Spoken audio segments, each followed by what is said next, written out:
ফেরেশতাও চোখে দেখা যায় না, 4 আগস্টের পর থেকে নিয়ে আজ পর্যন্ত এদেরকেও চোখে দেখা যাচ্ছে না।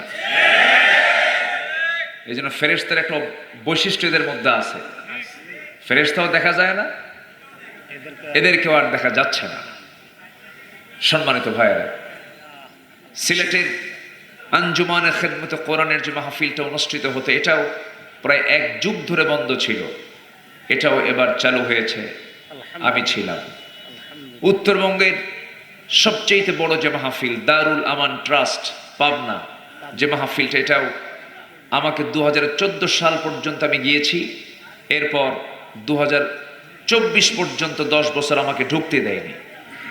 2025-এ এবার এটা সম্পূর্ণ হয়েছে। এই যে মাঝখান থেকে জাতিকে কোরআন শেখা থেকে যে দূরে রাখা হলো, এটার জন্য জবাব দিতে হবে কার আদালতে? আল্লাহর আদালতে। আসতে বলবেন না, কার আদালতে? এতে কোনো সন্দেহ আছে? না। এদের উপরে পড়েছে কোরআনের লানত। ঠিক। কিসের লানত পড়েছে? আল্লাহর লানত পড়েছে এদের উপরে, কোরআনের জন্য লানত পড়েছে। আজকে দেখেন এই মাহফিল কমিটির কোনো টেনশন নাই, থানায় যাওয়া লাগে নাই, অনুমতিরও প্রয়োজন নাই, বরঞ্চ থানা থেকেই ফোন দিয়ে বলে কিছু লাগবে কি, ঠিক কিনা বলেন? এটা বলছে। এই 8-9 মাস যাবত জঙ্গির কোনো নাটকও নাই, আছে কোথাও? কোথাও দেখছেন যে এরকম জঙ্গির আস্তানা খুঁজে পাওয়ার পর সেখানে র্যাব, চিতা, কোবরা গিয়ে হাজির হয়েছে? পাইছেন কোথাও? না। কেন নাই? এই জঙ্গি নাটকের যিনি নাট্যকার, তিনি এখন দেশে নাই, দিল্লি গিয়ে বসে আছেন, এই জন্য নাই। বহু কিছু করা হয়েছে। যাই হোক, প্রসঙ্গক্রমে কথা তো আসবেই, আসতেই পারে, কারণ তারা কোরআনকে অচল করতে চেয়েছিল, আল্লাহ তাদেরকে অচল বানায় দিয়েছেন, আল্লাহ তাদেরকে অচল করে দিয়েছেন। সম্মানিত বন্ধুগণ, সম্মানিত ভাইয়েরা, আমার তো মনে হয়, আমার একটা সেন্স, এটা পৃথিবীতে বহু ধর্ম আছে, বহু ধর্ম আছে না নাই? আছে। ইসলাম এটা কার? আল্লাহর মনোনীত ধর্ম। বাকি যে ধর্মগুলো আছে এর মধ্যে আমার দেশে 16 বছর ওরা ওদের নিজস্ব একটা ধর্ম বানাইছিল। ধর্মের নাম কি বলার দরকার নেই, বুঝে নেন। সম্মানিত ভাইয়েরা, সম্মানিত বন্ধুগণ, আমরা কাউকে অন্ধ আনুগত্য করব না, অন্ধ আনুগত্য কারো করা যাবে না, আনুগত্য করতে হবে কার? আল্লাহ। আসতে বলবেন না, কার? আল্লাহ। সেকেন্ড হচ্ছে মুহাম্মদ সাল্লাল্লাহু আলাইহি ওয়াসাল্লাম। মূল আনুগত্য দুজনের। ওয়া উলিল আমরি মিনকুম ফাইন তানাযাতুম ফি শাইইন ফারুদ্দুহু ইলাল্লাহি ওয়ার রাসূল। মূল আনুগত্য হচ্ছে আল্লাহ, কে বলেন তো? আল্লাহ। মুহাম্মদ সাল্লাল্লাহু আলাইহি ওয়াসাল্লাম। সম্মানিত ভাইরা, আমরা যে কোরআন নিয়ে বসেছি, কোরআন কি অচল কিতাব? এটাকে কি অচল করতে আসলে কি সে কি সচল থাকতে পারে? তার প্রমাণ তো আমরা দেখে নিলাম, দেখলাম না? একদম আল্লাহ পাক বাস্তবে বুঝাইয়া দিয়েছে। ফেরাউন বেঁচে ছিল 1600 বছর, এরা ছিল 16 বছর, সংখ্যার যে মিল হলো কেমনে বুঝলাম। কোরআন সফল একটি কিতাবের নাম, বলি আলহামদুলিল্লাহ। কোরআন যে মানবে সে মহা সফল হয়ে যাবে। উলাইকা হুমুল মুফলিহুন, ফৌজুল কবির। আল্লাহ পাক বিভিন্ন জায়গায় সফলতার কথা বলেছেন। কোরআন যে মানবে সে সফল হবেই, এটা কার ওয়াদা?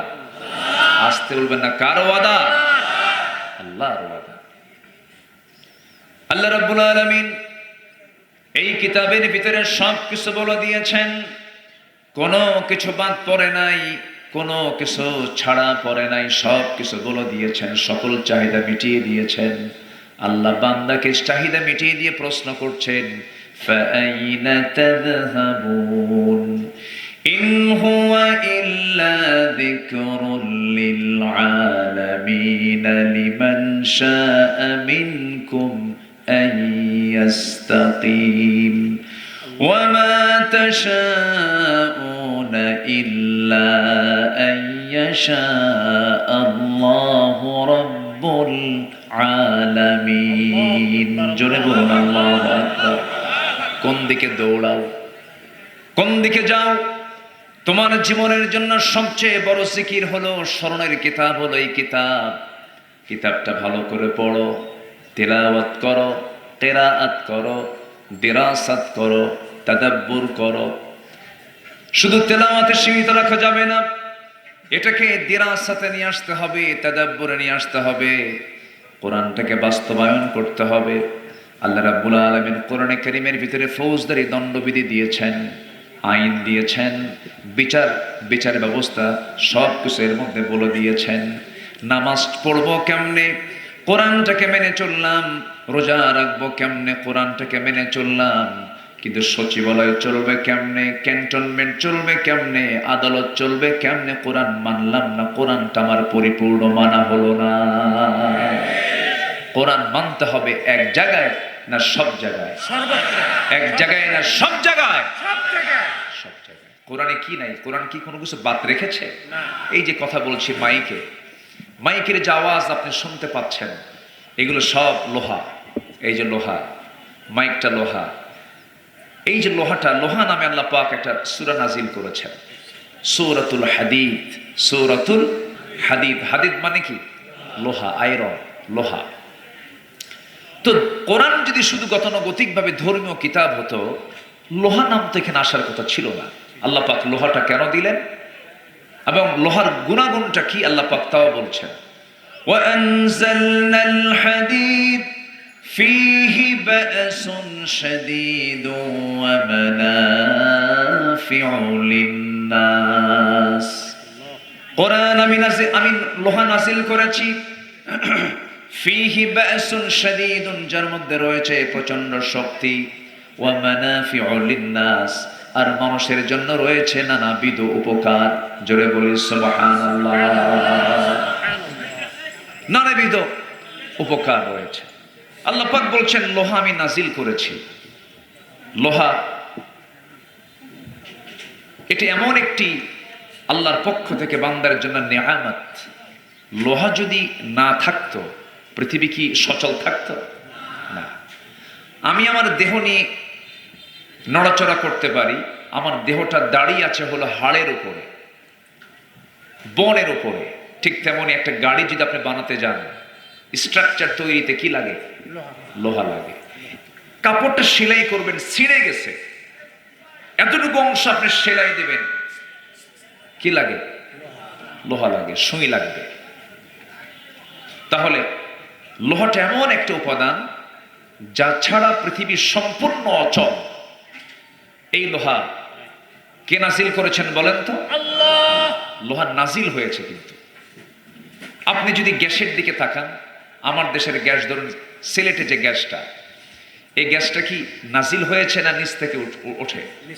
নিচ থেকে ওঠে। দিনাজপুরের কয়লা নাজিল না নিচ থেকে ওঠে? সোনা, খনি, সোনার খনি, গ্যাসের খনি, তেলের খনি। কিন্তু লোহাটা আল্লাহ পাক নাজিল করেছেন, তাও ১৫০০ বছর আগে এই তথ্য তিনি দিচ্ছেন কোরআনে কারীমের ভিতরে। সুবহানাল্লাহ বলবেন না? সুবহানাল্লাহ। এখানে তো সোনার খনি না, সব সোনার খনি, দুই সাইডে জুয়েলার্স, সোনার জায়গা। মেয়েদের আল্লাহ পাক সাজানোর জন্য দিয়েছেন গহনা। বলি আলহামদুলিল্লাহ, জোরে বলি আলহামদুলিল্লাহ। ইউজ করো, কিন্তু ৭.৫ ভরি পার হলেই কি করতে হবে? দিতে হবে। কি নফল মনে করে না ফরজ মনে করে? ফরজ মনে করে দিতে হবে। স্বর্ণ, রৌপ্য এগুলো কার দেওয়া? আল্লাহর দেওয়া। তো লোহাও আল্লাহ দিয়েছেন, কিন্তু লোহাটা আল্লাহ পাক বলছেন এটা আমি নাজিল করেছি। আল্লাহ রাব্বুল আলামিন লোহা নাজিলের কথা বলেছেন, মানে উপর থেকে যান অবতরণ হয়, সেটাই হলো অবতরণ, হলো ওয়া আনজালনা, নাজিল হওয়া। আল্লাহ রাব্বুল আলামিন এই লোহাটাকে নাজিল করেছেন, উপর থেকে এসেছে। অর্থাৎ বিজ্ঞান বলতেছে লোহা তৈরি করার জন্য যে তাপমাত্রার প্রয়োজন, এই তাপমাত্রা পৃথিবীর কোথাও নাই। আমরা যে সূর্যের আলোটা উপভোগ করি, সূর্যালোর আলোটা যে আমরা নিয়ে থাকি, যে তাপমাত্রা আমরা পেয়ে থাকি, সূর্যের আভ্যন্তরীণ তাপমাত্রা হলো 15 million degree Celsius. 15 million degree Celsius হচ্ছে আভ্যন্তরীণ তাপমাত্রা সূর্যের।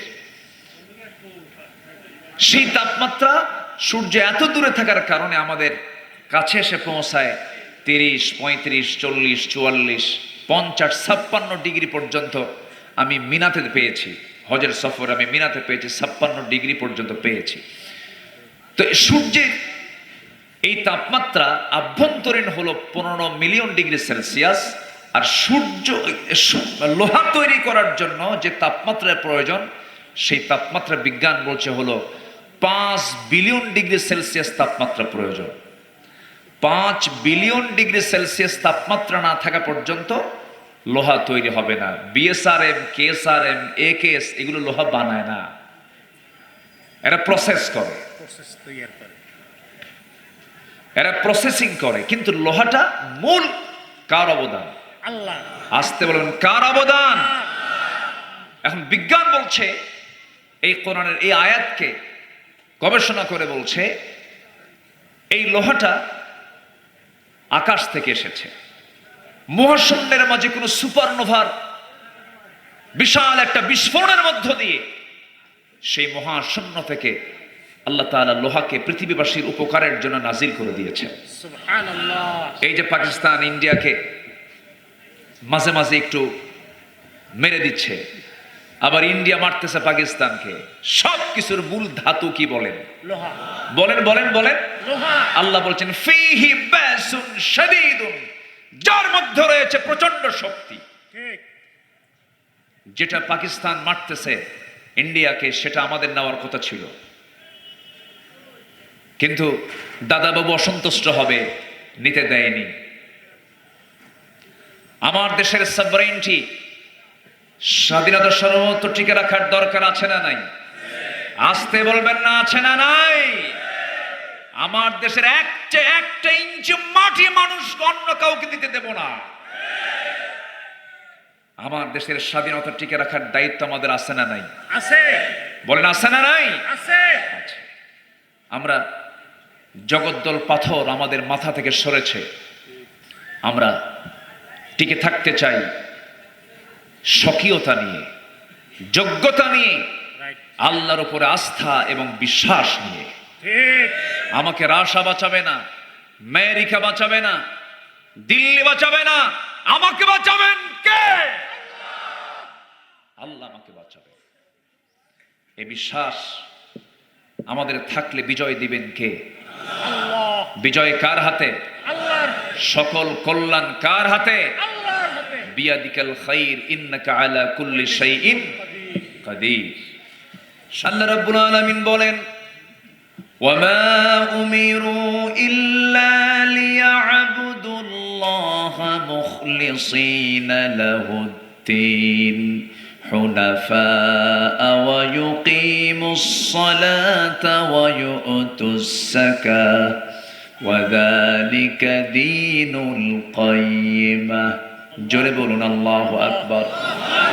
তারা তাদৃষ্ট হয়েছিল আল্লাহর আনুগত্যে বিশুদ্ধ চিত্ত হয়ে কনিষ্ঠভাবে তার ইবাদত করতে, সালাত কায়েম করতে, যাকাত আদায় করতে, এবং এটাই হলো সুপ্রতিষ্ঠিত দ্বীন। সূরা বাইয়িনা 5 নম্বর আয়াতে মহান রব্বুল আলামিন সুন্দর করে বলে দিয়েছেন। আমার বন্ধুগণ, এখানে বিশুদ্ধ চিত্ততার কথা আসছে, ইখলাসের কথা আসছে। যার আমল আছে ইখলাস নাই, তার আমল কবুল হবে না। নামাজ আছে ইখলাস নাই, হবে না। একটা সূরার নাম আছে সূরা ইখলাস, আমাদের সবার জানা আছে কিনা? সবার জানা আছে তো? আছে। কোন সূরা বলেন? কুল হুয়াল্লাহু আহাদ। অনেকে সূরা ইখলাস পারে না, কিন্তু কুলহু পারে। কি পারে? কুলহু পারে। দুটো সূরা আছে, যে দুটো সূরার নাম ওই সূরার মধ্যে, সংশ্লিষ্ট সূরার মধ্যে পাওয়া যায় না। সূরা বাকারা আছে, আনতাযবাহু বাকারা। সূরা আলে ইমরান আছে, ওয়া আলে ইমরান। ইয়াসিন আছে, ইয়াসিনুল কুরআনিল হাকিম। রহমান আর রহমান। আমার বন্ধুগণ, এরকম করে সব সূরার নামকরণ করা হয়েছে। সংশ্লিষ্ট সূরার ভিতর থেকে একটা শব্দকে বের করে সেই সূরার নামকরণ করা হয়েছে। কিন্তু সূরা ইখলাস, ইখলাস শব্দটা সেই সূরার মধ্যে নাই, কিন্তু এই সূরাটা যে বান্দা ইখলাসের সাথে সুন্দর করে পড়বে, 3টা বার পড়বে, আল্লাহ রাব্বুল আলামিন গোটা 30 বার কোরআন খতমের সওয়াব তার আমলনামায় দিয়ে দেয়। সুবহানাল্লাহ। একটা আওয়াজ দিয়ে আমার সঙ্গে ঠোঁট মিলিয়ে বলুন, কুল হুয়াল্লাহু আহাদ আল্লাহুস সামাদ লাম ইয়ালিদ ওয়া লাম ইউলাদ ওয়া লাম ইয়াকুল লাহু কুফুয়ান আহাদ। 3টা আয়াতের মধ্যে পরিচয়টা কার? আসতে বলবেন না, কার? এক সাহাবী সব ওয়াক্তেই একই সূরা দিয়ে নামাজ পড়ান। মুসল্লিরা নবীর কাছে গিয়ে বলছেন, ইয়া রাসূলুল্লাহ, এমন একটা ইমাম দিলেন সূরা ইখলাস ছাড়া কোনো সূরাই পড়ে না, একই সূরা বারবার পড়ে। আমার নবীজি বলেন, সাহাবী কি যেন শুনলাম? সাহাবী কেঁদে ফেলে বলছেন, ইয়া রাসূলুল্লাহ, নামাজে যখন দাঁড়াই আমার কাছে সবচাইতে প্রিয় সূরা মনে হয় সূরা ইখলাস, এজন্য বারবার এই সূরায় পড়ি। সুবহানাল্লাহ। জোরে বলে সুবহানাল্লাহ। এই সূরার মধ্যে কমপ্লিট পরিচয়টা কার? আল্লাহ। একদম ছোট্ট করে ছোট্ট সূরার মধ্যে কমপ্লিট পরিচয় দিয়েছেন তিনি, তার নিজের পরিচয় দিয়েছেন। কে কে দিয়েছেন? হে রাসূল, আপনি বলে দেন, কুল হুয়াল্লাহু আহাদ আল্লাহুস সামাদ লাম ইয়ালিদ ওয়া লাম ইউলাদ ওয়া লাম ইয়াকুল লাহু, তার সমকক্ষ কেউ নাই, তার সমকক্ষ কেউ হতে পারে না, তার আইনের সমকক্ষ কোন আইন হতে পারে না। আল্লাহর আইনের সমকক্ষ, আল্লাহর আইনকে তোয়াক্কা না করে যারা অন্য আইন খাড়া করে, তাদের তাওহীদে অবশ্যই ফাঁকিবাজি আছে, তাদের চেতনায় অবশ্যই ফাঁকিবাজি আছে না নাই? আছে। আকীদাতে সমস্যা আছে। সম্মানিত ভাইয়েরা, সম্মানিত বন্ধুগণ, আমরা ইখলাসের সাথে সব কাজগুলো করব। জোরে বলি ইনশাআল্লাহ। যার ইখলাস ঠিক আছে, বিশুদ্ধ চিত্ততা আছে, সেই আল্লাহর দরবারে সম্মানিত হবে। নামাজ পড়লাম ইখলাস নাই, কাজ হবে না। দান করলাম ইখলাস নাই, কাজ হবে না। হজ করলাম ইখলাস নাই, কাজ হবে না। হজ করে আসছে হাজি বলে না, মনটা খুব খারাপ করে থাকে। এরকম কিছু লোক আছে না নাই? হজ করে আসছে কিন্তু হাজি কয় না, নাম কইছে রইসউদ্দিন মিয়া। আবার রইসউদ্দিন নামে কেউ থাকলে আবার মন খারাপ করেন না। কে রইসউদ্দিন সাহেব কোথায়? মন খুব খারাপ। কে আপনি মন খারাপ করে আছেন? কে এত কিছু বোঝো, হাজি বলতে পারো না? 7.5 লাখ টাকা খরচ করে হজ করে আসলাম, হাজি কও। আছে না নাই? আছে না নাই? তাহলে ওর জন্য আয়াত হবে কি? ওয়া আতিমুল হাজ্জা ওয়াল উমরাতা লিন্নাস। ওর জন্য কি হয়ে গেছে? লিন্নাস হয়ে গেছে। কিন্তু হজ করতে হবে, উমরা করতে হবে কার জন্য? ওয়া আতিমুল হাজ্জা ওয়াল উমরাতা লিল্লাহ। কার জন্য? কার জন্য? কার জন্য? এটাই হচ্ছে ইখলাস। ইখলাস থাকতে হবে ইবাদতে। ইখলাস, একনিষ্ঠতা বজায় রাখার 10টা উপায় আজকে আমি আপনাদের সামনে প্রেজেন্ট করতে চাই ইনশাআল্লাহ। জোরে বলি ইনশাআল্লাহ। অনেক হিন্দু ভাইরা আছেন, এখানে মাহফিল করা যাবে না, অনেক কিছুই বলতো। হিন্দু এবং মুসলমান আমরা সমতা, সাম্প্রদায়িক সম্প্রীতি নিয়ে টিকে থেকেছি, টিকে থাকবো। এটা 1000 বছরের ঐতিহ্য আমার দেশের। ঠিক। আমরা আমার হিন্দু ভাইদেরকে ভালোবাসি, তারা আমাদেরকে ভালোবাসে, আমরা তাদেরকে মহব্বত করি। আমার নবীর হাদিস, ঝড়ের রাতে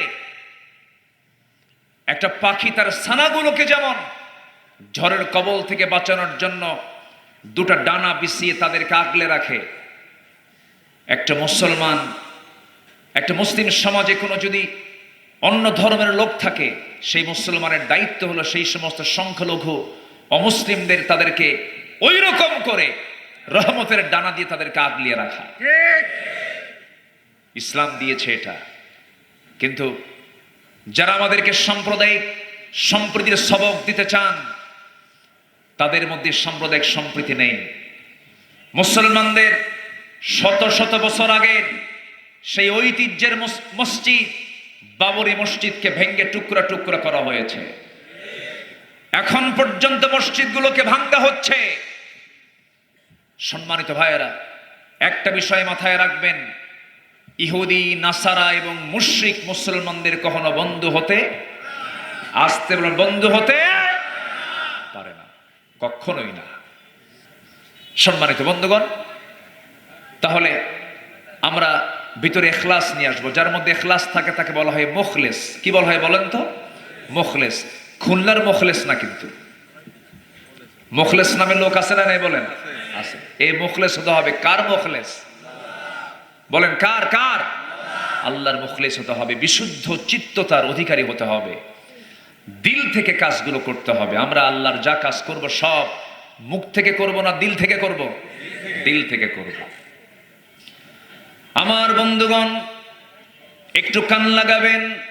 তিনটা কাজ আল্লাহ রাব্বুল আলামিন সূরা বাইয়িনার ৫ নম্বর আয়াতে বলে দিলেন।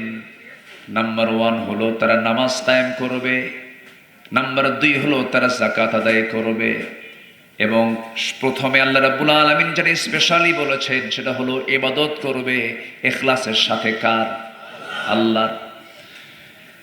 এই ইখলাস ঠিক রাখার জন্য, বজায় রাখার জন্য আল্লাহ রাব্বুল আলামিন 10টা জায়গায় বান্দাকে শিখিয়ে দিয়েছেন কেমন করে তোমার বিশুদ্ধতা ঠিক রাখা যায়, ইখলাস ঠিক রাখা যায়, একনিষ্ঠতা ঠিক রাখা যায়। 1 নাম্বার হলো দুনিয়ার সমস্ত লালসা থেকে নিজেকে মুক্ত রাখার চেষ্টা করতে হবে।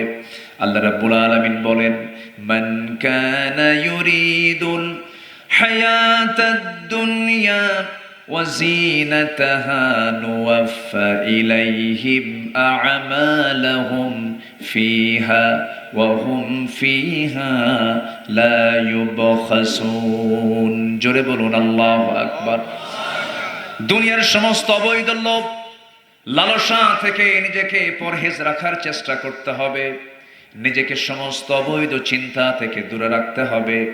লোভ আসতেই পারে কিন্তু অবৈধ কোনো লোভ আসা যাবে না। নারীর প্রতি টান আছে না নাই বলেন? পুরুষের নারীর প্রতি টান আছে না নাই? অনেকে চুপ করে আছেন, মনে হয় সব ফেরেশতা হয়ে বসে আছে। নারীর প্রতি পুরুষের টান আছে না নাই? যার নাই সে পুরুষই না। এই তো কেবল আওয়াজ পাচ্ছে, ঠিক? টান তো থাকবেই। হাওয়ার প্রতি কার টান ছিল? বলেন বলেন। আমার বাপেরই টান ছিল, আমার তো টান থাকবেই। টান ছাড়া হবে না তো, টান থাকতে হবে। কিন্তু আল্লাহ পাক এই টানটা দেখতে চান অবৈধভাবে না বৈধভাবে? কিন্তু এখনকার টান কি? গাছের গোড়ায় গোড়ায়, ক্যাম্পাসের সামনে গাছের গোড়ায় গোড়ায়, জোড়ায় জোড়ায় কপত কপতি যুবক যুবতী হাতে হাত মিলে বুকে বুক মিলে সারাদিন কুটকুট করে বাদাম খায়, আর একটাই কথা, তুমি আমার আমি তোমার। যেরকম নাউজুবিল্লাহ। এই টান কি বৈধ না অবৈধ? আল্লাহ পাক কোন টান দেখতে চান? বৈধ টান না অবৈধ টান? বৈধ। বৈধ হচ্ছে সেখানে স্বীকৃতি থাকতে হবে, ইজাব কবুল থাকতে হবে, সামাজিকভাবে প্রতিষ্ঠিত সম্পর্ক থাকতে হবে, সাক্ষী থাকতে হবে, ওলি থাকতে হবে। ওলি নাই, বিয়ের বৈধতা নাই। সাক্ষী নাই, বিয়ের বৈধতা নাই। আর এখনকার সাক্ষী কি জানেন? ছেলে মেয়ে প্রেম করে। প্রেম না তো, এটা জেনা। প্রেম হলো বিয়ের পরে। প্রেম শব্দটা আসলেই কিন্তু সুন্দর শব্দ। এই শব্দ মানাই হলো বিয়ের আগে না বিয়ের পরে? বিয়ের পরে। ছেলে মেয়ে অবৈধ সম্পর্ক। 4-5 বছর পর ছেলে মেয়েকে থুয়ে দৌড় মারতেছে। মেয়ে এখন ওর কলার ধরে টান দিয়ে কয়, বিয়ে কর। কে বিয়ে করবো? আমি খাওয়াবো কেমনে? তুই এতদিন এরকম নোংরা সম্পর্ক করলি কেমনে? এক্ষুনি বিয়ে করতে হবে তোর। কে সাক্ষী নাই? তোকে সাক্ষীর দরকার নাই। আকাশ সাক্ষী, বাতাস সাক্ষী, এই বটগাছ সাক্ষী। তুই আমারে কবর আবু। কি কথা কি বুঝতেছেন আপনারা? এই হচ্ছে নোংরামি। আল্লাহ পাক নোংরামির কোন সম্পর্ক দেখতে চান না। ওয়ালা মুত্তাখিদি আখদান ওয়ালা মুত্তাখিদাতি আখদান। গোপন গোপন কোন নোংরামি চলতে পারে না। লালসা থাকবে, কামনা থাকবে, বাসনা থাকবে, সম্পদের প্রতি টান থাকবে, নারীর প্রতি টান থাকবে। এই টানগুলো দিয়ে দিয়েছেন স্বয়ং আল্লাহ তাআলা। আল্লাহ রাব্বুল আলামিন বলেন, যুয়্যিনা লিন-নাসি হুব্বুশ শাহাওয়াতি মিনান নিসা ওয়াল বানিনা ওয়াল কানাতিরিল মুকান্তারা من الذهب والفضة والخيل المسومة والأنعام والحرث ذلك متاع الحياة الدنيا والله عنده حسن المآب জোরে বলুন আল্লাহু আকবার। মানুষের জন্য ডেকোরেট করা হয়েছে, আকর্ষণীয় করা হয়েছে, মোহগ্রস্ত করা হয়েছে 6টা জিনিসকে। এর মধ্যে 1 নম্বর হলো নারী। পুরুষের জন্য আবার নারীর জন্য পুরুষকে আকর্ষণীয় করে দেওয়া হয়েছে, সন্তান সন্ততি আকর্ষণীয় করে দেওয়া হয়েছে। এগুলো থাকবেই, কিন্তু আল্লাহ তাআলা চান এই সম্পর্কগুলো, এই আকর্ষণগুলো, এই টানগুলো বৈধ করে করো। এই লোভ থাকতেই পারে। যৌন কামনা খারাপ কোনো কাজ নয়, যৌন কামনা থাকতেই হবে। এই ছাড়া আল্লাহর বান্দা দুনিয়াতে আসবে কেমনে? কিন্তু আল্লাহ চান এই সম্পর্ক হোক অবৈধ পন্থায় না বৈধ পন্থায়। বলেন বলেন, অবৈধ পন্থায় না বৈধ পন্থায়? নারী সংস্কারের নামে একটা কমিটি গঠন হয়েছে, আপনারা জানেন তো সবাই, সচেতন মানুষ, সিটির মানুষ। নারী সংস্কার কমিশন তারা দাবি করছে যে যারা সেক্স ওয়ার্কার, যারা যৌন কর্মী, যারা তাদেরকে শ্রমিক হিসাবে প্রতিষ্ঠিত করা হোক। যেরকম নাউজুবিল্লাহ, এটা একটা আলোচিত ইস্যু এখন আমার দেশে এটা নিয়ে অনেক কিছুই হচ্ছে। সম্মানিত ভাইয়েরা, সম্মানিত বন্ধুগণ, তারা বলছে উন্মুক্ত গর্ভপাত, মানে গর্ভপাতকে উন্মুক্ত করে দেওয়া হোক, যার থেকে আসুক না কেন সন্তান হয়ে যাবে, এটাকে বৈধতা দেওয়া হোক। এরপর একটা স্লোগান দিচ্ছে তারা, পুরুষের ক্ষমতা ভেঙে করর সমতা। এরকম করে বিভিন্ন স্লোগানগুলো দেওয়া হচ্ছে। আচ্ছা বলুন তো, নারী পুরুষ কি সমান হতে পারে? নারীর চামড়া আর পুরুষের চামড়া কি একরকম? পুরুষের চামড়া শক্ত না মেয়ের চামড়া শক্ত? এ শক্ত কে করে দিয়েছেন? দোষ কার? আল্লাহর দোষ। হ্যাঁ, পুরুষের চামড়া আল্লাহ পাক শক্ত করে দিয়েছেন। কেন? এরা খেজুর গাছে উঠবে। কোন গাছে উঠবে? খেজুর গাছে কি রস লাগানোর জন্য কি লাগায় ওটা? ঠিলা লাগাবে, ডঙ্গি লাগাবে। এটা পুরুষের কাজ। পুরুষ কি করবে? ঠেলা গাড়ি ঠেলবে, 3 বস্তা ওজনের চাল মাথায় নেবে, এটা পুরুষের কাজ। ইট ভাঙবে, এটা পুরুষের কাজ। নারীর কাজ তো এখানে নয়। পুরুষ হচ্ছে টায়ারের ভূমিকায় আর নারী হচ্ছে টিউবের ভূমিকায়। দুটাই লাগবে। টিউব ছাড়া টায়ার চলবে না, টায়ার ছাড়া টিউব চলবে না। কিন্তু টিউবের ভূমিকা বাহির থেকে না ভিতর থেকে? ভিতর থেকে। সে টায়ারকে সুসংহত রাখার জন্য সে বায়ুকে সে ধরে রাখবে, আর টায়ারকে বলবে তুমি চলো। এই রাস্তায় চলতিনি দুর্গমগিরি কান্তার মরু, সমস্ত পথ মাড়িয়ে তুমি তোমার মঞ্জিলে মকসুদে পৌঁছে যাও, আমি ভিতর থেকে সমস্ত বায়ুকে কন্ট্রোল করছি। টিউবের কাজ হচ্ছে ভিতরে থাকা। টিউব যদি বলে টায়ার ভিতরে আমি ঘেমে গেলাম, আমি আর থাকতে পারতেছি না, তুমি এখন বাইরে ভিতরে আসো, আমি বাইরে চলে যাই, সমান অধিকার। ট্রাক তো মাশাআল্লাহ ঢাকা যাবে? যাবে? যাবে না। কারণ টিউবের গায়ে কি করতে হবে? গ্যারেজ করতে হবে। গ্যারেজে যাবে, গাড়ি আর ঢাকা যাবে না। কারণ টিউবের কাজ একরকম, টায়ারের কাজ আরেক রকম। যাকে যেভাবে যে দায়িত্ব দিয়ে আল্লাহ পাক দুনিয়াতে পাঠিয়েছেন তাকে সেই জায়গায় রাখতে হবে। আজকে যৌন অবৈধ সম্পর্ককে উস্কে দেবার জন্য, এটাকে প্রমোট করার জন্য এই সমস্ত ষড়যন্ত্রগুলো আনা হয়েছে।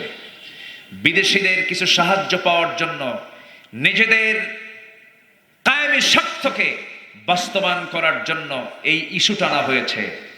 আমি হলফ করে বলতে চাই, বাংলাদেশে ধরুন এখন 1 লক্ষ লাইসেন্সধারী যৌন কর্মী আছে। আপনাদের মাঝে আপনি জরিপ করে দেখুন, আল্লাহর কসম করে বলছি, কেউ নিজের ইচ্ছায় এই পথ বেছে নেয় নাই। প্রতারণার শিকার হয়ে হোক, ব্ল্যাকমেইল হয়ে হোক, বাধ্য হয়ে তারা এসেছে। অতএব আমি তাফসীর মাহফিলের এই প্ল্যাটফর্ম থেকে প্রযুক্তির মধ্য দিয়ে, অনলাইনের মধ্য দিয়ে আমি জানান দিতে চাচ্ছি, নারীকে আল্লাহ পাক যে সম্মান দিয়েছেন, সেই সম্মানের সাথে নারী সংস্কার কমিশন যেটা দ্বারা প্রস্তাব দিয়েছে সম্পূর্ণ সাংঘর্ষিক। যৌন কর্মীদের এটা কোনো শ্রম হতে পারে না, এটা অবৈধ পন্থা, নিকৃষ্ট পন্থা। কোন বাবা তার মাকে, কোন বাবা তার মেয়েকে, কোন বাবা তার, কোন ভাই তার বোনকে এটা কোনদিন মেনে নিতে পারে না।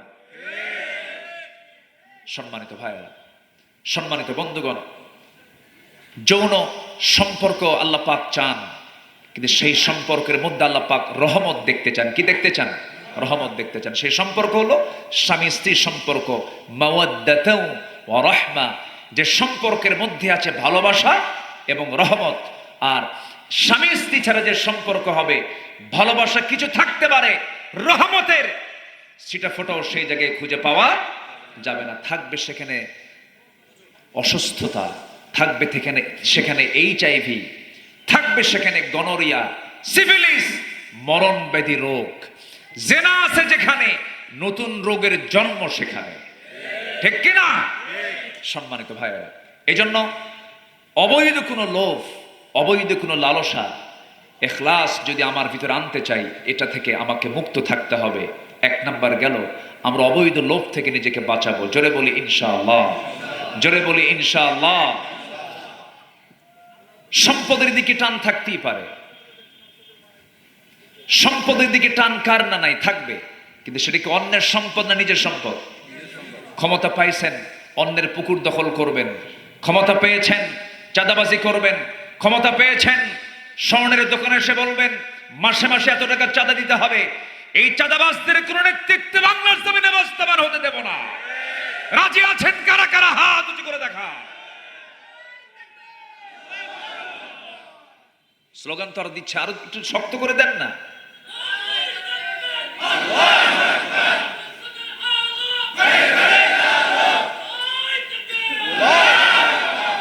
আল্লাহ কবুল করুন, আল্লাহ কবুল করুন। জোরে বলি আমিন, আরো জোরে আমিন। আমি অপ্রিয় হলো একটা কথা আমি বলতে চাই, এখনো চাঁদাবাজি আছে না নাই? আসতে বলবেন না, আছে না নাই? আমরা নতুন বোতলে পুরাতন মদ দেখতে চাই না, আমরা সুন্দর বাংলাদেশ দেখতে চাই। 54 বছর এই দেশ শাসন করেছেন অনেকেই, কেউ 24 বছর, কেউ 16 বছর, কেউ 9 বছর, কেয়ারটেকার গভর্নমেন্টটা কয়েক বছর। মদের আইন পাশ করেছেন, জেনারেল লাইসেন্স দিয়েছেন, সুদের আইন পাশ করেছেন, মদের কারবার করেছেন, কিন্তু সাহস করে এই মুসলমানগুলো নামাজের একটা আইন কেউ পাশ করতে পারে নাই। অতএব আমরা আগামীর সরকার দেখতে চাই নামাজের সরকার, কোরআনের সরকার, ইসলামের সরকার। রাজি আছেন কারা কারা? হাত উঁচু করে দেখা। এই হেলাতালার এই মোড়েই 1975 সালের 29 জুলাই তাফসীর মাহফিলে বসেছিলেন শহীদ আল্লামা দেলোয়ার হোসেন সাঈদ রাহিমাহুল্লাহ। ওনার বাড়ি যদিও বরিশাল, বৃহত্তর বরিশালের পিরোজপুরে, কিন্তু ওনার দিলটা পড়ে থাকতো খুলনাতে। ওনার শেষ ইচ্ছাটাও ছিল আমার মাকবারা, আমার শেষ কবরটা যেন, কবরের জায়গাটা যেন খুলনাতেই হয়। ওনার একটা ওসিয়ত ছিল, ওসিয়ত মিন বাদি ওসিয়্যাতিন, কোরআনের আয়াত আছে না নাই? ওসিয়তের ব্যাপারে খুব তাকিদ দিয়ে আল্লাহ পাক বলেছেন ওসিয়ত পূর্ণ করার জন্য। ওনার একটা ওসিয়ত ছিল আমার কবরটা যেন খুলনাতে হয়। এতটুকুন সাহসও তারা পায়নি, আমি এটাই বলবো। অপরদিকে বলবো, তার মরার পরও তার প্রতি যে অবিচার করা হয়েছে, ফিরআউনদের প্রেতাত্মা ছাড়া এমন আচরণ কেউ করতে পারে না। সম্মানিত ভাইয়েরা, ওনার খুলনার দারুল কোরআন সিদ্দিকিয়া কামিল মাদ্রাসা হচ্ছে ওনার প্রিয় একটা জায়গা। উনি এখানে আসতেন এবং দীর্ঘদিন তিনি, ওনার নামের শেষে খুলনাভি লেখা থাকতো। আগের পোস্টারগুলো আমি বিভিন্ন জায়গায় এই সামাজিক যোগাযোগের মাধ্যমে এবং তার পরিবারের মাধ্যমে আমি দেখেছি। উনি খুলনাকে খুব প্রিয় শহর তার মনে করতেন, উনি থাকতেন আসতেন। এই হেলাতলায় উনি জীবনে দুবার অ্যারেস্ট হন, দুবারই অ্যারেস্ট হয়েছেন ওই শেখ পরিবারের কাছ থেকে। 1975 সালে 29 জুলাই এই মোড়ের সামনেই, এখান থেকে ওয়াকিং ডিস্টেন্স সামনেই, 29 জুলাই বক্তৃতা চলাকালীন অবস্থায় তাকে গ্রেফতার করা হয়। 29 জুলাই 1975, 15 আগস্ট 1975। কি কথা কি বুঝতেছেন আপনারা? কথা কি বোঝা যায়? 29 জুলাই 1975, তার মাত্র 16 দিন পরে 15 আগস্ট 1975, ঠিক তার 40 বছর পর 2010 সালের 29 জুন তার সন্তান, তার মেয়ে আবার তাকে গ্রেফতার করে। অকারণে, বিনা কারণে একজন নগণ্য গোলাম, আমাকে মানুষ আলেম মনে করে, আমি যদিও কিছু না, আমি ভাঙ্গাচোরা মানুষ, কিন্তু অবশ্যই এই মাজলুমদের পক্ষে কথা বলার দরকার। আমি মনে করি ইমানি দায়িত্ব, দায়িত্ব আছে না নাই? আল্লামা সাঈদীর মতো মানুষকে গ্রেফতার করা হলো কোনো কারণ ছাড়া। শেষ পর্যন্ত আমরা আসার একটা আশা ভরসা ছিল আমাদের যে উনি আবার বের হবেন, দ্বীনের এই প্ল্যাটফর্মে, তাফসীর মাহফিলের প্ল্যাটফর্মে বসে দ্বীনের কিছু কথাবার্তা বলবেন, শুনবো আমরা চিত্ত ভরে। এটা তাদের মাস্টার প্ল্যান, দিল্লির প্রেসক্রিপশনে। 2024 সালের মাঝামাঝি সময়ে তাকে জেলখানা থেকে চিকিৎসার নাম করে সেখান থেকে ধরে এনে হসপিটালে ভর্তি করা হলো। বিষ প্রয়োগ করে, পয়জনিং করে তাকে শহীদ করা হয়েছে। আমরা তাফসীর মাহফিলের এই প্ল্যাটফর্ম থেকে, স্মৃতিময় জায়গা থেকে, হেলাতলার এই স্মৃতিময় জায়গা থেকে সুস্পষ্ট ভাষায় জানান দিতে চাই, আল্লামা সাঈদীর হত্যার সঙ্গে যারাই জড়িত চূড়ান্ত শাস্তি নিশ্চিত করা হোক, চূড়ান্ত পানিশমেন্ট নিশ্চিত করা হোক। এ মতের পক্ষে রাজি আছেন কারা কারা? হাত উঁচু করে দেখা। সম্মানিত ভাইয়েরা, লোভ কিন্তু ক্ষমতার লোভও আছে, একটা আছে না নাই বলেন? সেই লোভটা থাকতে হবে বৈধ না অবৈধ, বৈধ না অবৈধ। এবং সেই লোভ, সেই কামনা এককভাবে থাকলে চলবে না, ক্ষমতায় যেতে হবে, দেশ শাসন করতে হবে, মানবতার কল্যাণে কাজ করতে হবে, একাকে সিদ্ধান্তে নয়, পরামর্শের ভিত্তিতে। ঠিক কিনা বলেন?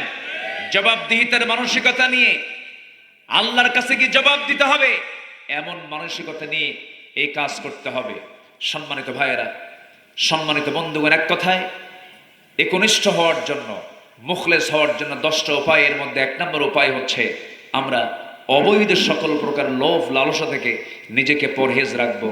আল্লাহ কবুল করুন, জোরে বলি আমিন। নাম্বার 2, অনেক কথা আছে, নিজের সামর্থ্য নিয়ে গর্ব না করে আল্লাহর উপরে পরিপূর্ণ নির্ভরশীল হব আমরা, জোরে বলি ইনশাআল্লাহ। অহংকার করবেন কে? অহংকার কার? অহংকার করার একমাত্র যোগ্যতা কে রাখেন? বান্দা কি অহংকারী হতে পারে? বান্দা অহংকার করবে না। অহংকার যখন চলে আসবে, ধ্বংস তার সামনে চলে আসবে। অহংকার আছে যার, ধ্বংস আছে তার। এ আকাশে এবং জমিনে সর্বপ্রথম যে অপরাধ সংগঠিত হয় সেটা হলো অহংকার, যা শয়তান দেখিয়েছিল। আবা ওয়াস্তাকবার, আনা খায়রুম মিনহু খালাকতানি মিন নার ওয়া খালাকতাহু মিন তিন। এই অহংকার শয়তান থেকে এসেছিল। এই অহংকার যে বান্দার মধ্যে থেকে যাবে, সে বান্দা কখনো মুখলেস হতে পারে না। এই জন্য গর্ব করা যাবে না, অহংকার করা যাবে না। ওয়ালা তামশি ফিল আরদি মারহান ইন্নাকা লান তাখরিকাল আরদা ওয়া লান তাবলুগাল জিবালা তুলা। জোরে বলুন আল্লাহু আকবার। ফেরাউন যেদিনই বলেছিল আনা রাব্বুকুমুল আলা, আমি সবচাইতে বড় রব, সেই দিনে আল্লাহ পাক তাকে ধ্বংস করার পরিকল্পনা করেছেন।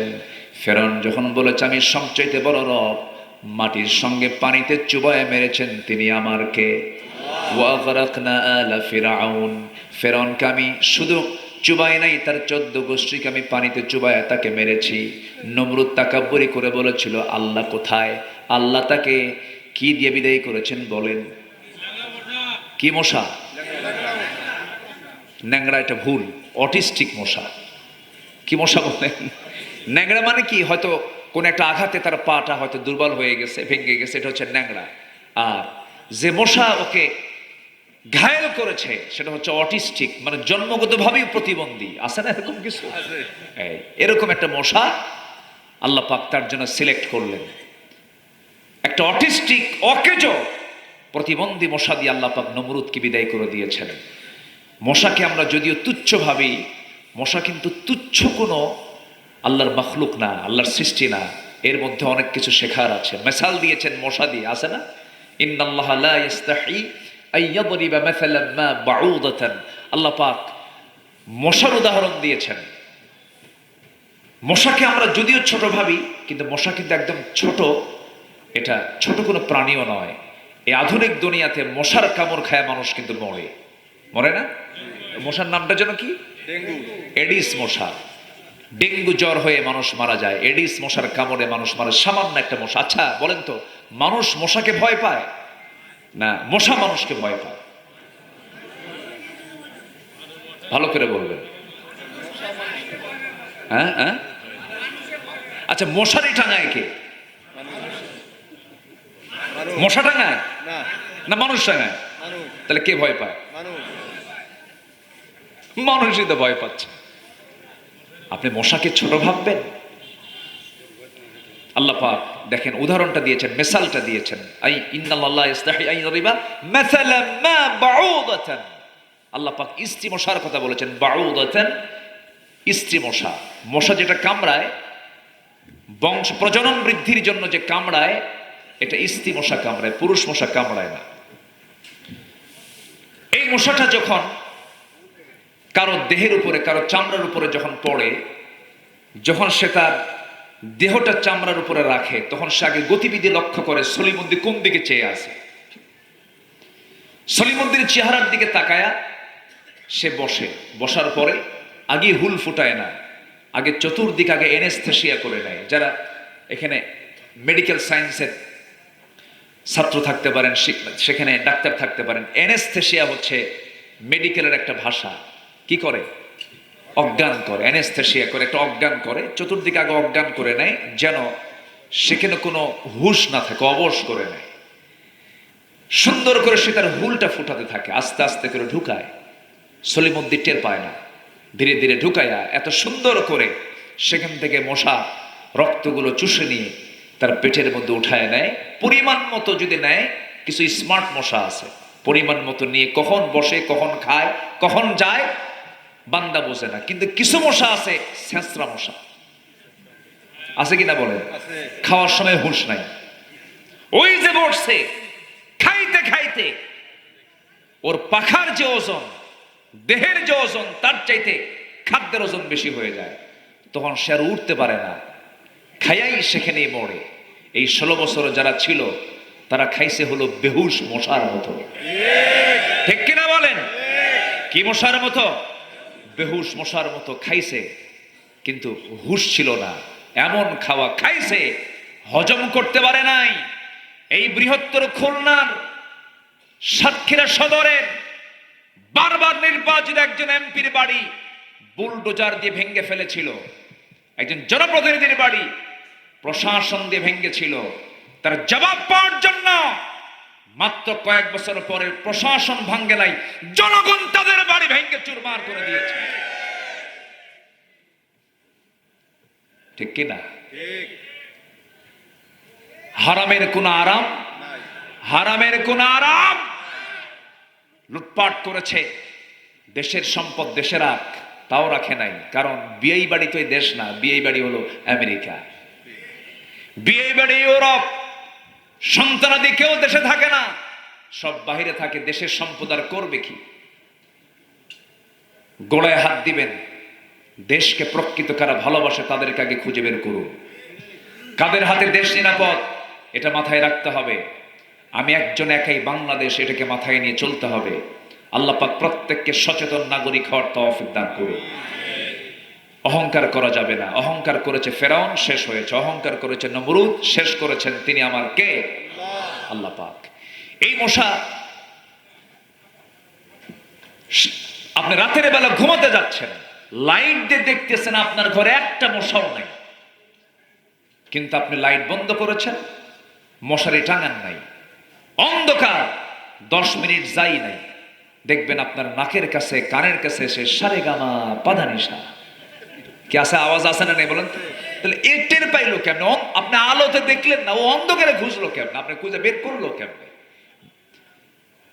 প্রাণী বিজ্ঞান বলছে মশা যদিও ছোট্ট প্রাণী, আল্লাহ পাক এটার উদাহরণ দিয়েছেন কোরআনে কারীমের ভিতরে, যদিও ছোট্ট প্রাণী, কিন্তু এই মশা আল্লাহ পাক তার মধ্যে এমন একটা ঘ্রাণ শক্তি দিয়েছেন, 75 ফুট দূর থেকে টের পায় যে এই 75 ফিট এই এরিয়ার মধ্যে কোন সলিমুদ্দি শুয়ে আছে।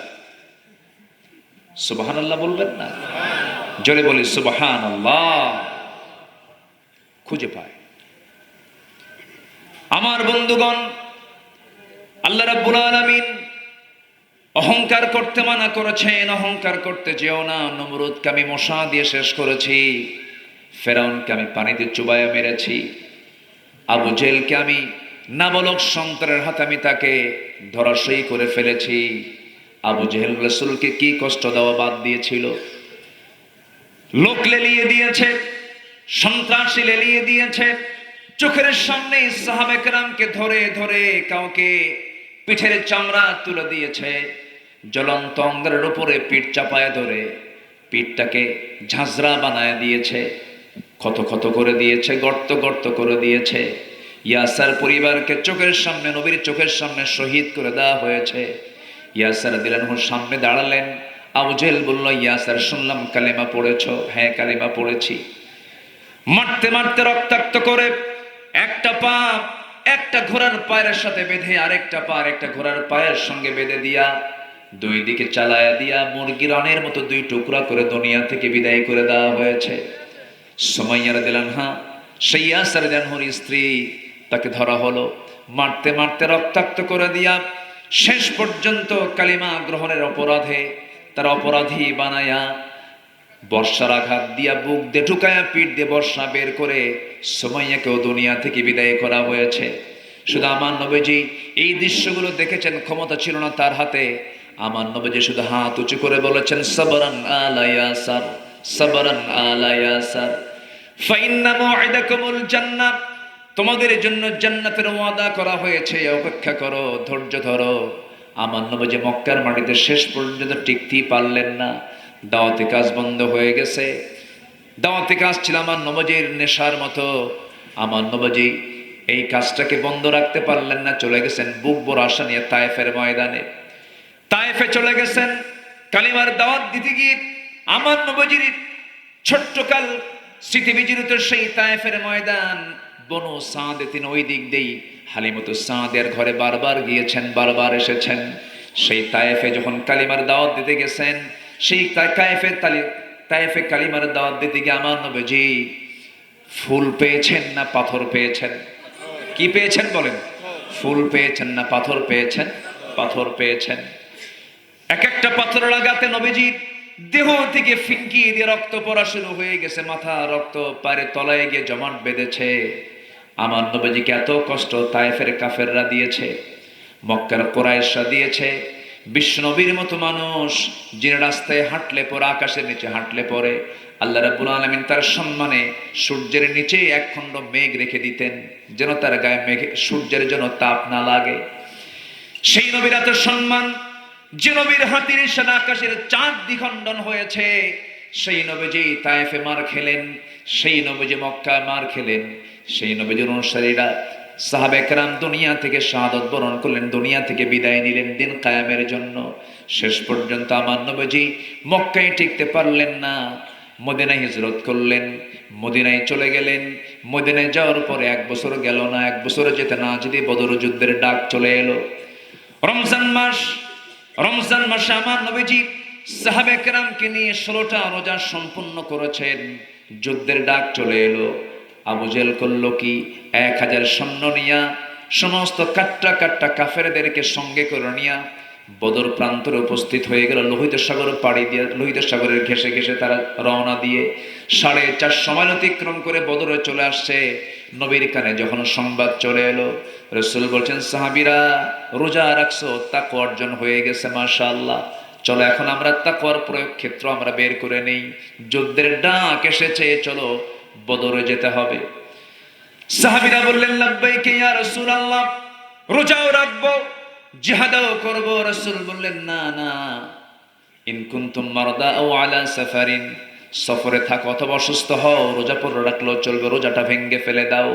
সাহাবে কেরামকে নিয়ে রমজান মাসে রোজা ভেঙ্গে নিয়ে শক্তি অর্জন করে তাজা হয়ে তারা বদর যুদ্ধের ময়দানে চলে গেলেন। সেই বদর যুদ্ধের দিন আমার নবীজি সাহাবে কেরামকে নিয়ে দাঁড় হয়ে আছেন সামনে। ঘোড়া নাই, তরবারি নাই, কিছু কিছু সাহাবী খেজুর গাছের ডাল নিয়ে যুদ্ধে আসছেন। ছোট্ট বাচ্চাগুলো নবীর সাথে অংশগ্রহণ করেছেন। এর মধ্যে 2 জন বাচ্চার কথা সবার কম বেশি জানা আছে, মুআজ রাদিয়াল্লাহু আনহুমা। এই ছোট্ট 2টা বাচ্চা নবীর কাছে এসে বলছেন, ইয়া রাসূলুল্লাহ, সৈন্য সংখ্যা নাকি কম, আমাদেরকে পারমিশন দিয়ে দেন। রাসূল বললেন, না, পারা যাবে না, কারণ তোমাদের তরবারি ধরে রাখার মতো তোমাদের হাতে সেই বাহুবল নাই, অনুমতি দেব না। বড়জন বলে, হুজুর ছোটজনকে না দেন, আপনি আমাকে দিয়ে দেন। ছোটজন বলে, ইয়া রাসূলুল্লাহ, কি আমার বড় ভাই যদি যুদ্ধের পারমিশন পেয়ে আমাকেও পারমিশন দিতে হবে কেন? হুজুর ও শুধু লম্বাই বড় আছে, শক্তি আমার বেশি, তা যদি দেখতে চান মারামারি লাগায় দেন। 2 জন কুস্তি লেগে গেল। 2 জন কুস্তি লাগার পরে বড়জন ছোটজনকে নিচে ফেলে দিয়েছে। ছোটজন বড় ভাইয়ের কানের মধ্যে মুখ ঢোকায় বলে, ভাই একসঙ্গে ঘুমাই, একসঙ্গে খাই, একসঙ্গে খেলি, তুই একা একা যাবি যুদ্ধে, গায়ের শক্তি কমায় দে, একটাবার তোর বুকের উপরে উঠে বুঝায় দিই, শক্তির দিক থেকে আমিও কম না। আমার নবীজি দৃশ্যটা দেখে আনন্দে আত্মহারা হয়ে পড়লেন। চোখের কোনা বিবি টপ টপ করে পানি পড়ছে। ছোট্ট 2টা বাচ্চাকে বুকের সঙ্গে জড়িয়ে ধরে বললেন, ওরে মুআজ, আমি তোদের মনের খবর বুঝতে পেরেছি, আমি 2 জনকে পারমিশন দিয়ে দিলাম। ইয়াকুম মিনকুম 20 সাবিরুন ইয়াগলিবু 200, তোমরা যদি ইমানদার 20 জন ইমানদার যদি মুজাহিদ থাকো, মুমিন যদি থাকো, আমি আল্লাহ 200 জন কাফেরের উপর আমি আল্লাহ তোমার বিজয় দিয়ে দেব। কার কথা? আসতে বলবেন না, কার কথা? আল্লাহর কথা। আমার দেশে 20 কোটি আছে না নাই? পার্শ্ববর্তী দেশে 200 কোটি নাকি? জি, পার্শ্ববর্তী 200 কোটি, তাহলে আমার দেশে 20 কোটি। আল্লাহ পাক বলছেন, ইয়াকুম মিনকুম 20 সাবিরুন, 20 জন তোমরা ধৈর্যশীল ইমানদার হবে, 200 জনের উপর আমি আল্লাহ বিজয় দিয়ে দেব। আমার মন বলছে গাজওয়াতুল হিন্দের দিকে এগিয়ে যাচ্ছে পৃথিবী। ঈমানী প্রস্তুতি নিয়ে আমাদের থাকতে হবে। সামনের একটি চরম রক্তক্ষয়ী সংঘর্ষ আসতেছে, খুব বেশি দিন মনে হয় দূরে নাই। আমাদেরকে সতর্ক থাকতে হবে। চতুর্দিকে মুশরিক, একদিকে খোলা আছে বঙ্গোপসাগর। এই মোকাবেলার জন্য আমাদের সংখ্যার দিকে তাকানোর দরকার নাই, অস্ত্রের দিকে তাকানোর দরকার নাই। আমাদের সবচেয়ে বড় অস্ত্র হচ্ছে আমাদের ঈমান, ঈমান, ঈমান। ঠিক কিনা বলেন? ছোট্ট 2টা বাচ্চা মুআজ, গায়ে বল আছে? গায়ে বল ছিল না, কি ছিল? জোরে কোন, আরো জোরে কোন। রাসূল তাদেরকে পারমিশন দিয়েছেন গায়ের জোর টেস্ট করে না, ঈমানের জোর টেস্ট করে। ঈমানের জোর টেস্ট করে বদরে চলে গেছে। 313 জন সাহাবীর ভিতরে এই ছোট্ট 2টা বাচ্চা আছে। লাইনে লাইনে দাঁড়ায় গেছে মুজাহিদরা, প্রথম কাতারে ছোট্ট 2টা বাচ্চা দাঁড়ায় গেছে। 2 জন 2 দিকে, মাঝখানে এক সাহাবী। তাকে ডাক দিয়ে বলে, আচ্ছা চাচা, আবু জেহেল কই? বলে, আবু জেহেল কি করবা? যে আমাদের যুদ্ধ আসার মূল টার্গেট একজনই, আমরা কারোর সঙ্গে আজকে লড়াই করতে চাই না, কারো বিরুদ্ধে আজকে লড়াই করতে আসিনি। কার বিরুদ্ধে? আবু জেহেল। কেন? রাসূলকে খুব কষ্ট দিয়েছে শুনেছি। মোহাব্বতটা দেখছেন? কি ভালোবাসা দেখেন। আজ পর্যন্ত আমার দেশে শাতেমে রসুল, রসুলকে বহু কুলাঙ্গার গালি দিয়েছে, একটারও বিচার কিন্তু হয়নি। প্রচলিত নেতাকে গালি দিলে বিচার হয়, রসুলকে গালি দিলে কোনো বিচার হয় নাই। আমার এই দেশে কোন কুলাঙ্গার এই দেশ থেকে তারা বের হতে পারবে না। আমরা প্রতিটি নাস্তিক যারা বুক উঁচু করে আল্লাহর বিরুদ্ধে, নবীর বিরুদ্ধে কথা বলেছে, চূড়ান্ত শাস্তি আমরা দেখতে চাই। এমন আইন পাশ করার দরকার আছে না নাই? ছোট্ট দুইটা বাচ্চা বলতেছে, চাচা আবু জেহেল কই? বলে যে কি করবা? যুদ্ধ আমরা তার বিরুদ্ধে করতে এসেছি, শুধু দেখায় দেন, খায়া ফেলাম। কি কথা কি বুঝতেছে? শুধু দেখায় দেন। সাহাবী আশ্চর্য হয়ে বলতেছে, তাই? হ্যাঁ। কই যে ঘোড়ার পিঠে দুই দিকে দু পা ছেড়ে দিয়ে চতুর্দিকে তার বাহিনী তাকে পাহারা দিচ্ছে, ওটাই হলো কুরাইশদের নেতা আবুল হাকাম না আবু জেহেল? বলেন বলেন বলেন। আবুল হাকাম কার নাম? ওরই নাম। কিন্তু কোরআন মানে নাই, কি হয়ে গেছে? আবু জেহেল। কিন্তু আগে কিন্তু জ্ঞান ছিল, জ্ঞান ট্যান কম না, জ্ঞান ভালোই ছিল। এই আবু জেহেল উটের পায়খানা দেখে বলতে পারতো এটা কোন গোত্রের উট, মানুষের পদচিহ্ন দেখে বলতে পারতো এটা কোন গোত্রের লোকের পদচিহ্ন। এটা মেধাবী ছিল। যখন বলেছে ওটাই হচ্ছে কাফিরদের নেতা, কুরাইশদের নেতা আবু জেহেল, বলতে দেরি, যেতে দেরি হয়নি। গায়ের জোরে না ইমানের জোরে? বলেন বলেন বলেন বলেন। আমার কিসের জোর চাই বলেন? বলেন আরো জোর, কিসের জোর? ইমানের জোর। ছোট্ট দুইটা বাচ্চা ইমানের বলে বলিয়ান হয়ে সামনের দিকে ঝাঁপিয়ে পড়ল। ছোট্ট দুইটা বাচ্চাকে কেউ তেমন ভাবে লক্ষ্য করলো না, অবজ্ঞার চোখে দেখলো। দুই দিকে দুই পা ছেড়ে দিয়ে আবু জেহেল বসে আছে ঘোড়ার পিঠে, দুই দিকে ছোট্ট দুইটা বাচ্চা ছোট্ট তরবারি নিয়ে পজিশন ঠিক করতেছে। এমন সময় আল্লাহু আকবার আওয়াজ দিয়া দুই ভাই সজোরে আবু জেহেলের দুই পায়ে সজোর আঘাত করেছে। আবু জেহেল ওই যে ঘোড়ার পিঠ থেকে ধরাশয়ী হয়ে জমিনে পড়েছে। কোমর সোজা করে আবু জেহেল আর কোনোদিন দাঁড়াতে পারে নাই। দাপুটে তিন নেতা নমরুদ শেষ হলো মশার কামড়ে। দাপুটে নেতা ফেরাউন খতম হয়েছে। আল্লাহ রাব্বুল আলামিন তাকে পানিতে চুবায় মেরেছেন। এবং দাপুটে নেতা আবু জেহেলকে আল্লাহ পাক খতম করে দিয়েছেন নাবালক সন্তানের হাতে। আবু জেহেল ধরাশয়ী হয়ে গেল। কিন্তু এইদিকে বড় ভাই মুআজকে সমস্ত কাফেররা চতুর্দিক থেকে অ্যাটাক করে ফেলল। একজন কাফের এসে পিছন দিক থেকে তার ডান হাত আঘাত করলো। এক আঘাতে তার ডান হাতটা চামড়ার সঙ্গে ঝুলতে লাগলো। ঝনঝন করে তরবারি হাত থেকে পড়ে গেল। থামালেন না যুদ্ধ। ছোট্ট বাচ্চা দৌড় মেরে গিয়ে বাম হাতে তরবারি তুলে নিয়েছেন। বাম হাতে যুদ্ধ চালাতে গিয়ে দেখা গেল ডান হাতটা ঝুলন্ত হয়ে আছে চামড়ার সঙ্গে।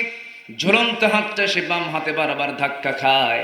তরবারি চালাতে কষ্ট হয় মনে করে ডান হাতটা বাম পার নিচে রেখে এত জোরে টান মারলেন, হাত ছিটকে পড়ে গেছে। বাম হাতে যুদ্ধ চালালেন। বাম হাত পিছন থেকে আরেকজন কাফের এসে তার বাম হাত আঘাত করলো, বাম হাতটাও কেটে ফেললো। তরবারি ঝনঝন করে পড়ে গেল। ওই যে বড় ভাই মুআজ দুনিয়া থেকে বিদায় নিয়ে নিলেন এবং দুনিয়াবাসীকে জানান দিয়ে দিল, দুনিয়ার মুসলমান আল্লাহর দিনকে বিজয়ী করার জন্য, রাসূলের আদর্শকে বিজয়ী করার জন্য হাসি মুখে জীবন এমন করে দিতে হয়। জোরে বলি সুবহানাল্লাহ, আরো জোরে বলি সুবহানাল্লাহ। গর্ব করা যাবে না, একমাত্র ভরসা করব আমরা কার কাছে? আল্লাহর কাছে। আমার বন্ধুগণ, বিজয় আল্লাহ দিবেন। অহংকারী কখন আল্লাহর প্রতি ভরসা রাখতে পারে না। আল্লাহ রাব্বুল আলামিন বলেন, ওয়া আলাল্লাহি ফাতাওয়াক্কালু ইন কুনতুম মুমিনিন। জোরে বলুন আল্লাহু আকবার। নাম্বার 3 হলো ইবাদতে বিনম্র হয়ে আল্লাহর সামনে দাঁড়াতে হবে, বিনম্রতা অবলম্বন করতে হবে। আল্লাহ রাব্বুল আলামিন বলছেন, ওই সমস্ত বান্দার জন্য সফলতা যারা বিনয়ী হয়ে নামাজে আমার সামনে দাঁড়ায়। আল্লাহ রাব্বুল আলামিন বলেন, ক্বাদ আফলাহাল মুমিনুন আল্লাযীনা হুম ফি সালাতিহিম খাশিউন। জোরে বলুন আল্লাহু আকবার। নামাজ পড়ব কয় ওয়াক্ত? আসতে বলবেন না, কয় ওয়াক্ত? একা না জামাতে? বুঝে না না বুঝে? জেনে না না জেনে? তাড়াতাড়ি না আস্তে আস্তে? মনোযোগে না উদাসীনতায়? সুন্দর করে নামাজটা পড়তে হবে।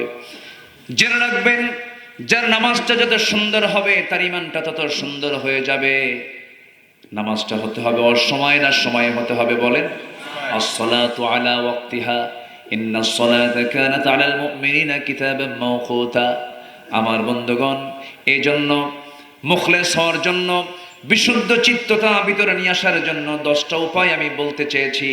নাম্বার 1 বললাম, মনে আছে তো সবার? অবৈধ লোভ থাকা যাবে না, অবৈধ লোভ থাকা যাবে না। নাম্বার 2 হলো নিজের সামর্থ্য নিয়ে গর্ব না করে ভরসা করব কার উপরে। নাম্বার 3 হলো ইবাদতে আমরা বিনম্রতা নিয়ে ইবাদত করব, জোরে বলি ইনশাআল্লাহ। খুশু নিয়ে আমরা ইবাদত করব, জোরে বলি ইনশাআল্লাহ।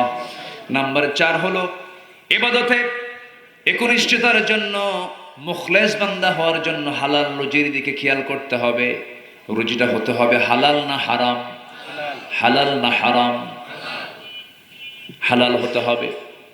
আমার নবীজি উদাহরণ দিতেন, একদিন বলছেন, আমার রাসূল বলছেন, একজন মরুর ভিতরে উস্কো খুস্কো চুল নিয়া পাগলের মতো করে বারবার বলতেছে, ও আল্লাহ আমাকে মাফ করে দাও।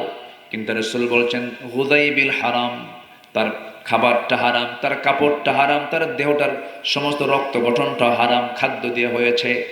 ফান্না ইস্তাজাবু লিযালিক, তার দোয়া কেমন করে কবুল করা হবে? এই জন্য আমার বন্ধুগণ, মুখলেস বান্দা হওয়ার জন্য আমি কোন খাবারটা খাচ্ছি সেই খাবারের দিকে আমাকে খেয়াল করতে হবে। মিন আইনা ইকতাসাবাহু, আমি কোন জায়গা থেকে এটা কামাই করলাম, কোথায় ব্যয় করলাম, এই বিষয়ে আমাকে আপনাকে সচেতন হতে হবে। আল্লাহ রাব্বুল আলামিন বলেন, ইয়া আইয়ুহান নাসু কুলু মিম্মা ফিল আরদি হালালান তাইয়্যিবা। জোরে বলুন আল্লাহু আকবার। তোমরা হালাল খাবার খাও, হালাল কিছু তোমরা গ্রহণ করো। নাম্বার 5 হলো শয়তানের প্ররোচনা থেকে বাঁচার জন্য আল্লাহর কাছে দোয়া করতে হবে। আল্লাহ দোয়া শিখিয়ে দিয়েছেন, ওয়াকুর রব্বি আউযু বিকা মিন হামাযাতিশ শায়াতিন। জোরে বলুন আল্লাহু আকবার। নাম্বার 6 হলো আত্মপ্রশংসায় নিমজ্জিত হওয়া যাবে না। দেখবেন কিছু কিছু লোক আছে শুধু নিজের প্রশংসা করে, এমন লোক আছে না নাই বলেন? ইখলাসের সঙ্গে সাংঘর্ষিক এটা। যে মুখলেস বান্দা হবে সে সবার চাইতে নিজেকে নগণ্য মনে করবে, আমি নগণ্য গোলাম। এলেম থাকলেও সে বলবে আমার তেমন কোনো এলেম নাই। সে নিজেকে অযোগ্য ভাববে, নিজেকে নগণ্য মনে করবে, মানুষ তাকে যোগ্য ভাববে, কিন্তু সে নিজেকে উপযুক্ত মনে করবে না। এটা হচ্ছে মুখলেসের লক্ষণ, ইখলাস থাকার লক্ষণ। ফালা তুযাক্কু আনফুসাকুম, নিজেকে তোমরা এত বড় পরহেজ মনে করতে যেও না, নিজেকে তোমরা নির্ভুল মনে করতে যেও না। আল্লাহর কথা, ফালা তুযাক্কু আনফুসাকুম। নাম্বার 7 হলো খালেস দিলে তওবা করা। তওবা করব কার কাছে? মুখলেস হব কার? কার মুখলেস বান্দা হবে? বলেন, কার মুখলেস বান্দা হব? আল্লাহর মুখলেস বান্দা হব। খালেস দিলে তওবা করব আল্লাহর কাছে। ইয়া আইয়ুহাল্লাযীনা আমানু তুবু ইলাল্লাহি তাওবাতান নাসুহা আসা রাব্বুকুম আন ইউকাফিরা আনকুম সাইয়্যাতিকুম ওয়া ইউদখিলাকুম জান্নাতিন তাজরি মিন তাহতিহাল আনহার। জোরে বলি আল্লাহু আকবার।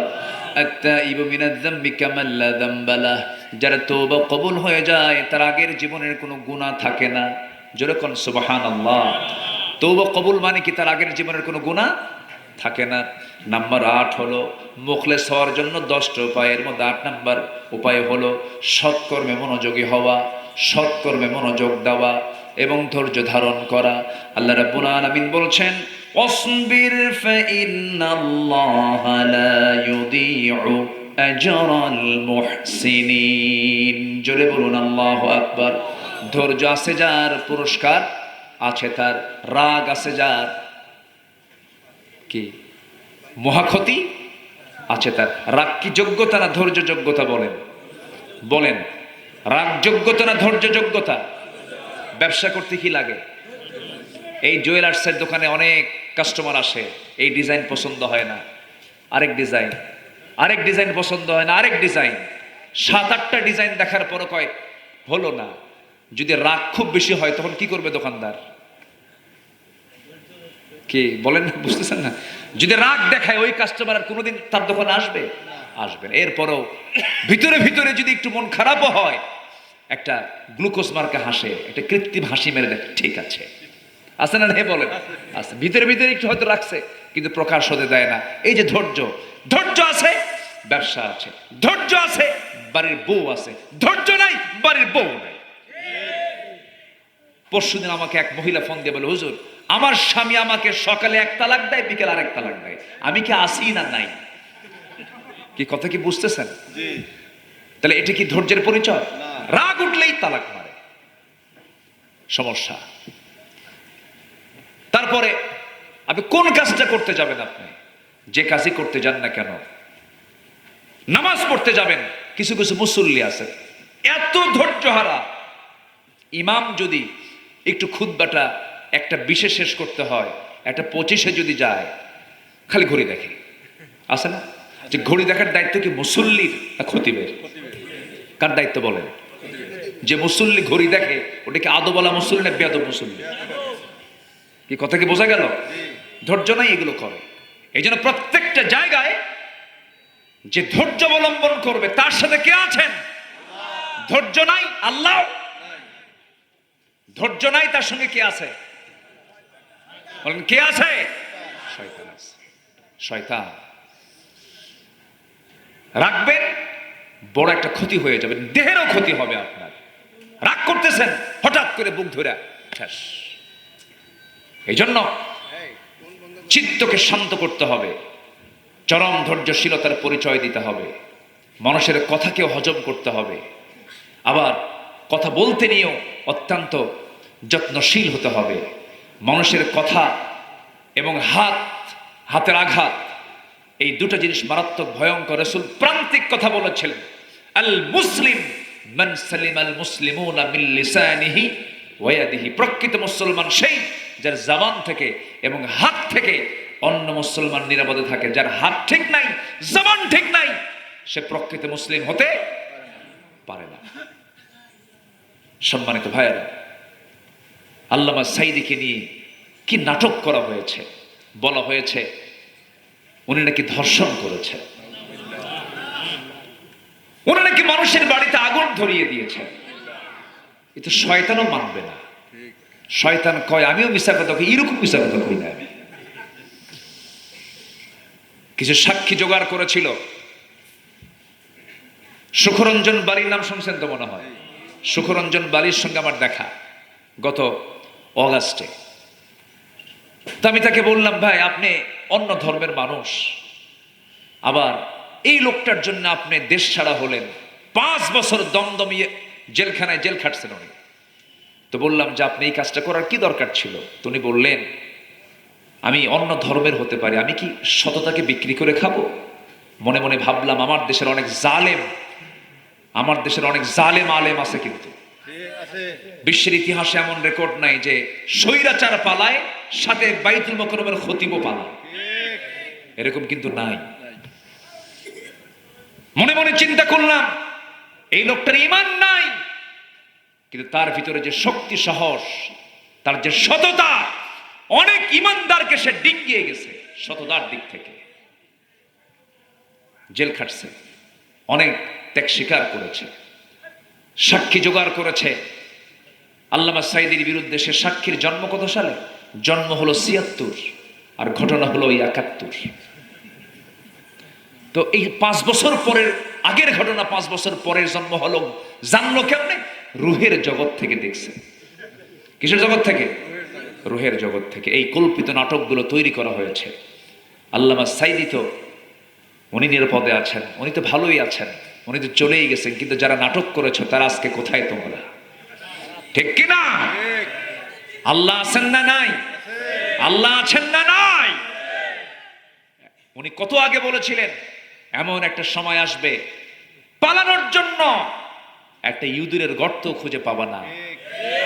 বাংলাদেশে এমন একটা সময় আসবে, উনি বলেছিলেন, ঠিক 6 অগাস্ট 7 অগাস্টের ওই দিনগুলো, একজন ওই যে কি নাম, কি মানিক যেন বিচারপতি, ও শামসুদ্দিন, হ্যাঁ শামসুদ্দিন মানিক, কালা বলার দরকার নাই, যাই হোক, কালো তো আল্লাহ বানাই দিচ্ছে, এরকম কালো বহু আছে। এই মানিক সে পালানোর জন্য দাড়ি রাখলো, দাড়ি রাখছে তো, তার দাড়ি ছিল না, সে দাড়ি রাখছে যেন তাকে কেউ না চিনতে পারে। দাড়ি রেখে সুন্দর করে সাজগুজ হয়ে মৌলবাদী হইয়া, বোঝেন নাই, ওরা তো মৌলবাদী বলে গালি দিত, সে নিজে মৌলবাদী হয়েছে। সিলেট দিয়ে যাওয়ার পথে সিলেটের লোকগুলো তাকে খুব জামাই আদর করেছে, খুব মহব্বত করে বলছে, আপনি আসছেন যখন ভালো।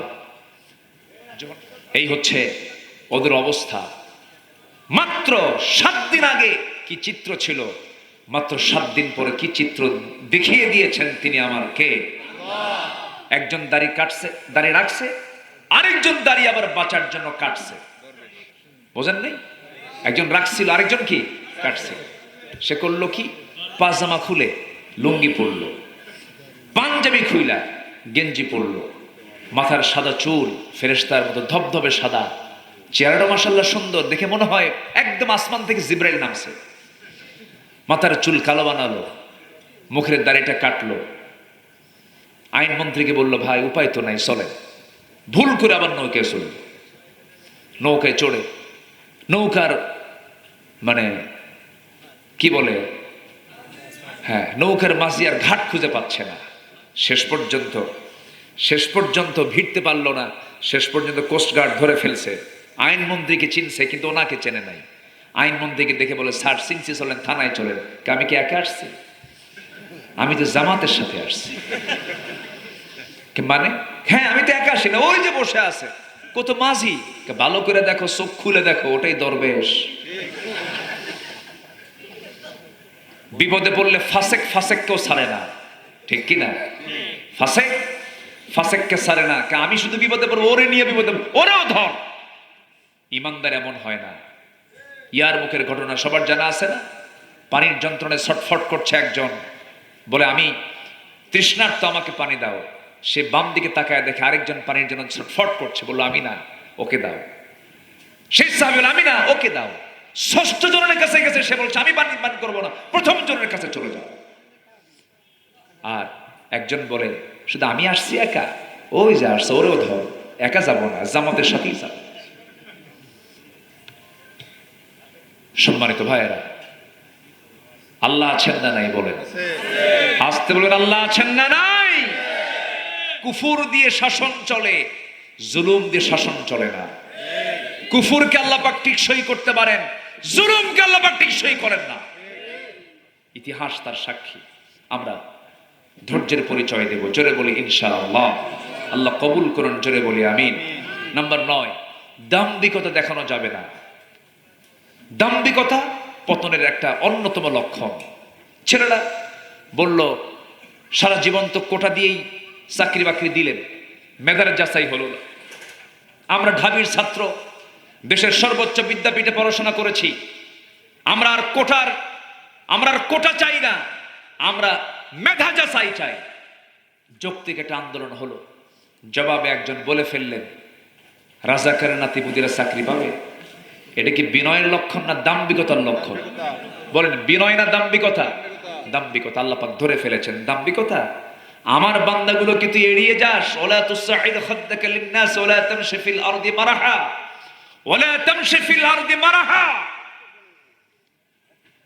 আল্লাহ পাক ধরে ফেলেছেন। দাম্ভিকতা দেখানো যাবে না। দাম্ভিকতা দেখাবো যখনই ধ্বংসের দিকে পড়ে যাব, সেই সময় সর্বশেষ মুখলেস হওয়ার জন্য আমাকে আপনাকে যেটা সর্বক্ষণ খেয়াল রাখতে হবে, আল্লাহর স্মরণে হৃদয়টা বিনম্র এবং ভীতি প্রকম্পিত হতে হবে। হৃদয়ের ভিতরে আল্লাহর ভয়টা সর্বক্ষণ রাখতে হবে। আল্লাহু নাযালা আহসানাল হাদিসি কিতাবাম মুতাশাবিহাম মাসানি তাকশাইরু মিনহু জুলুদুল লাযিনা يخشون ربهم ربهم জোরে বলুন আল্লাহু আকবার। আল্লাহর ভয়টা ইস্তেকামাত থাকতে হবে, আল্লাহর ভয়ে প্রকম্পিত চিত্ত তৈরি করতে হবে। আল্লাহ রাব্বুল আলামিন এই কথা এক জায়গায় বলছেন, ইন্নামাল মুমিনুনা আল্লাযীনা ইযা যুকিরাল্লাহ ওয়াজিলাত কুলুবুহুম ওয়া ইযা তুলিয়াত আলাইহিম আয়াতুহু যাদাতুহুম ঈমানা ওয়া আলা রাব্বিহিম ইয়াতাওয়াক্কালুন। জোরে বলুন আল্লাহু আকবার। এই 10টা গুণ, এই 10টা বৈশিষ্ট্য আমার আপনার মধ্যে যদি চলে আসে, এক লাইন আমি বলে দিচ্ছি। নাম্বার 1 হলো আমরা লোভ লালসা নিয়ে আসবো, অবৈধ লোভ লালসা নয়, বৈধ লোভ লালসার দিকে আমরা থাকবো, অবৈধ লোভ লালসা থেকে আমরা দূরে থাকবো। নাম্বার 2 হলো গর্ব করব না, বিনয়ী হয়ে যাব, আল্লাহর প্রতি ভরসা রাখবো। নাম্বার 3 ইবাদতের মধ্যে আমরা বিনম্রতা ভাব নিয়ে আসবো। নাম্বার 4 হলো হালাল রুজি তালাশ করব। নাম্বার 5 হলো শয়তানের প্ররোচনা থেকে বাঁচার জন্য সাহায্য চাইবো কার কাছে? দোয়া করব আল্লাহর কাছে। নাম্বার 6 হলো আত্মপ্রশংসায় নিমজ্জিত না হয়ে আল্লাহর প্রশংসায় ব্যস্ত হয়ে পড়ব। নাম্বার 7 হলো খালিস দিলে তওবা করব, যার তওবা কবুল হয়ে যাবে তার আগের কোনো গুনাহ থাকবে না। জোরে বলুন সুবহানাল্লাহ। নাম্বার 8 হলো সৎকর্মে মনোযোগী হব এবং ধৈর্যের পরিচয় লালন করব, ধৈর্যের পরিচয় দেব। নাম্বার 9 হলো দাম্ভিকতা কখনো দেখাবো না, দাম্ভিকতা আছে যার ধ্বংস আছে, তার পতন আছে তার। নাম্বার 10 হলো আল্লাহর স্মরণে হৃদয় বিনম্র এবং ভীতি প্রকম্পিত হয়ে যাবে আল্লাহর ভয়ে। আল্লাহর ভয়টা এমনভাবে আমরা করবো যেন দিলের মধ্যে কার ভয় থাকে? কার ভয় থাকে? এই 10টা গুণ আছে যার, সে ব্যক্তি মুখলেস বান্দা। ওয়ামা উমিরু ইল্লা লিয়াবুদুল্লাহা মুখলিসিনা লাহুদ্দিন হুনাফাআ ওয়া ইউকিমুস সালাতা ওয়া ইউতুস যাকাতা ওয়া যালিকা দীনুল কাইয়্যিমাহ। জোরে বলুন আল্লাহু আকবার। ওই মুখলেস বান্দাগুলো কি করবে? নামাজ কায়েম করবে, সঠিকভাবে তারা ইবাদত করবে। 1 নাম্বার হলো ইখলাসের সাথে তারা ইবাদত করবে আল্লাহর, নামাজ কায়েম করবে এবং যাকাতটাকে হিসাব করে দেবে, যাকাতটা আদায় করবে, নামাজ কায়েমের সংগ্রাম করবে, ব্যক্তিগত জীবনে নামাজটা আদায় করে নেবে, নামাজ কায়েমের জন্য চেষ্টা চালাবে, যাকাত প্রদান করবে এবং এটাই হচ্ছে সুপ্রতিষ্ঠিত দ্বীন। এর উপরে সে অটল থাকবে। এই চরিত্র আছে যার, জান্নাত আছে তার। এই চরিত্র নাই যার, জান্নাত নাই তার। আল্লাহ পাক প্রত্যেক বান্দাকে মুখলেস হওয়ার তৌফিক দান করুন। জোরে বলি আল্লাহুম্মা আমিন। আরো জোরে আল্লাহুম্মা আমিন।